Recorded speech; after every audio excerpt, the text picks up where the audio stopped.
Perpisahan orang tua sangatlah menghalangi kebahagiaan dari seorang anak, begitupun keluarga adalah harta paling berharga. Diharuskan untuk orang tua ketika adanya pertengkaran, jangan diperlihatkan kepada anaknya. Hal ini dapat memberikan dampak yang mengganggu terhadap pikiran anak. Ketika perceraian terjadi, artinya anak akan terpisah dengan salah satu orang tuanya. Namun ada dampak lain yang bisa memicu stres pada anak, dan anak menjadi diam, cenderung melamun dan tidak aktif seperti biasanya. Tidak percaya diri. Dampak orang tua bercerai pada anak salah satunya adalah anak menjadi tidak percaya diri ketika berada di lingkungannya. Hilangnya mental, perceraian menjadi beban mental tersendiri buat anak. Ketika anak-anak yang lain memiliki orang tua yang lengkap, sedangkan dirinya tidak.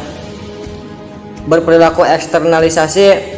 Dampak perceraian terhadap anak dapat menyebabkan perilaku eksternalisasi dibandingkan dengan anak-anak dengan keluarga utuh. Anak korban perceraian sangat rentan terhadap perilaku eksternalisasi atau masalah perilaku yang ditunjukkan pada lingkungan luar. Beberapa contoh perilaku eksternalisasi adalah: yang pertama, conduct disorder, yaitu gangguan perilaku yang ditandai dengan penyimpangan norma sosial dan perampasan hak orang lain. Dan yang kedua, delinquency, yaitu kenakalan yang dilakukan remaja di bawah umur. Saya pernah menemukan orang yang mengalami seperti ini, baik dari anak laki-laki ataupun perempuan. Keduanya pernah saya telusuri. Namun dari keduanya memiliki dampak yang berbeda. Dampak bagi anak perempuan, yang pertama, tidak percaya pada pria.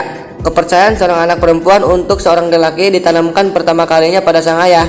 Namun jika ia menghadapi kenyataan bahwa ayahnya meninggalkan mereka atau mungkin ia mengikuti ayah dan perceraian terjadi, maka anak tersebut bisa saja terlihat baik-baik saja. Namun faktanya mereka tidak lagi percaya pada sosok pria atau laki-laki. Nah, udah makan.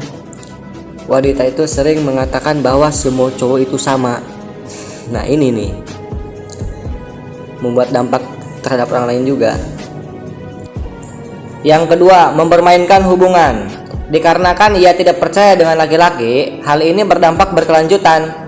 Ketika seorang anak merasa bahwa dengan broken home, maka sebuah hubungan menjadi hal yang paling bisa dimainkan, maka anak perempuan tersebut akan melakukan hal yang sama. Bukan tanpa sebab, seorang perempuan lebih mengutamakan perasaan dibandingkan logika. Yang ketiga, kecenderungan depresi. Sayangnya ketika anak perempuan mengalami broken home, maka hal pertama yang akan melanda adalah depresi. Perasaan tidak terima, perasaan tidak senang, dan tidak sesuai merupakan masalah yang menyebabkan depresi. 4. Melakukan hal di luar batas. Nah, ini nih yang lebih bahaya, yang ini. Seks bebas merupakan permasalahan selanjutnya anak perempuan broken home, di mana seks bisa menjadi pelarian anak yang menjadi korban perceraian. Dari dampak tersebut, memang tidak semuanya mengalami hal yang sama. Di sini saya menceritakan sedikit kisah anak perempuan yang pernah saya dengarkan dari isi hatinya. Ia terlahir dari keluarga yang lumayan mampu, cantik. Namun awalnya saya bertemu dengan dia memberikan sikap yang cukup baik dan selalu menampilkan wajah ceria dan bahagia. Sudah berapa lama saya kenal dia mulai tampak berubah dan adanya perbedaan. Dia tiba-tiba memberikan wajah depresi, stres, dan menangisi problem yang ia rasakan. Tapi hal ini dia menampakkan lewat story WhatsApp dia. Pada saat itu saya berkomentar kepada dia dan menanyakan masalah apa yang sedang terjadi sampai kamu bisa seperti ini. Lalu dia menceritakan masalahnya tentang broken home yang terjadi. Saya menanyakan, kenapa kamu menampilkan depan publik sampai menangisi hal seperti ini? Lalu dia menjawab, aku hanya ingin merasakan dipedulikan, lebih utamanya aku butuh kepedulian dari orang tuaku sendiri dan menginginkan rasa bahagia itu kembali seperti dulu, karena mereka tidak merasakan hal yang sekarang anaknya rasakan. Dan aku sengaja menampilkan ini semua karena untuk saat ini aku butuh motivasi dan dukungan. Biasanya aku memang selalu menampilkan kebahagiaan aku sendiri, tapi untuk saat ini aku tidak kuat. Nah, di sini saya mencoba menguatkan dia dan selalu memberikan rasa semangat untuknya. Begitupun saya menanyakan tempat tinggal dia. Kata dia, aku tinggal bersama saudaraku, itu pun aku sambil kerja. Semenjak aku mengalami hal ini, aku merasa benci kepada seorang laki-laki atau ayah sendiri, hingga aku gak berani meminta uang jajan.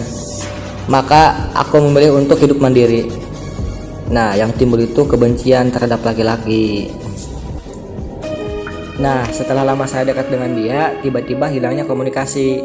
Tapi saya dengar-dengar sih dia udah menikah dan dibawa oleh suaminya. Nah, di sini ada dampak terhadap anak laki-laki. Yang pertama, anak laki-laki lebih cenderung beraksi terhadap perceraian orang tua dengan kemarahan, masalah akademik, pembolosan atau perilaku agresif daripada anak perempuan yang mungkin mencoba untuk menyenangkan orang dewasa dengan menekan perasaan. Yang kedua, merasa tidak ada tujuan. Anak-anak korban perceraian biasanya cenderung merasa tidak memiliki arah tujuan hidup dan tidak memiliki pendukung dalam hidupnya. Mereka akan menjadi anak-anak yang di luar kendali dan agresif. Mereka juga cenderung lebih mudah terlibat dalam penggunaan alkohol dan obat-obatan terlarang. Yang ketiga, amarah yang tidak terkontrol. Terdapat beberapa dampak perceraian bagi psikologis anak. Salah satunya bisa membuat anak mudah marah. Dalam beberapa kasus, emosi anak menjadi tak terkontrol saat kedua orang tuanya bercerai. Hal ini berpotensi membuat amarah di dalam diri anak membara. Oke, di sini saya sedikit mengutip kisah dari anak laki-laki. Hal ini saya ambil dari kisah teman saya sendiri. Saya sama dia tuh udah seperti adik kakak. Sejak kejadian broken home ini ketika dia masih kecil. Dan pertama kali saya bertemu dengan dia sama selalu memperlihatkan keceriaan dia sampai sekarang pun dia masih seperti itu.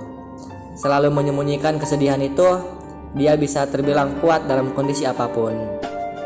Dan saya pun kagum terhadap dia. Selalu mencurahkan isi hatinya kepada saya. Dia tinggal bersama ibunya.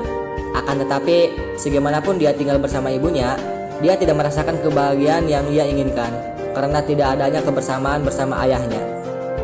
Maka dari itu, dia memilih mencari kebahagiaan dengan jalannya sendiri. Bersama teman-teman, terutama saya sendiri, dia pun jarang tinggal di rumah karena dia merasa kesepian dan kurangnya kepedulian dan dukungan. Tapi dia memiliki perjuangan yang begitu hebat, nekat yang kuat. Dia pun sering melakukan berbagai kesalahan yang tak seharusnya dilakukan, tapi dia lakukan. Dia sempat berkeinginan berhenti sekolah, namun saya selalu mendorong dan memotivasi dia sampai lulus dan sampai mengejar karirnya yang dia inginkan. Dan akhirnya, alhamdulillah, perjuangan tidak akan mengkhianati hasil. Selamat atas keberhasilanmu, sukses. Demikianlah dari kisah ini, semoga bermanfaat dan termotivasi. Terima kasih. Jangan lupa like, komen, dan subscribe. Oke.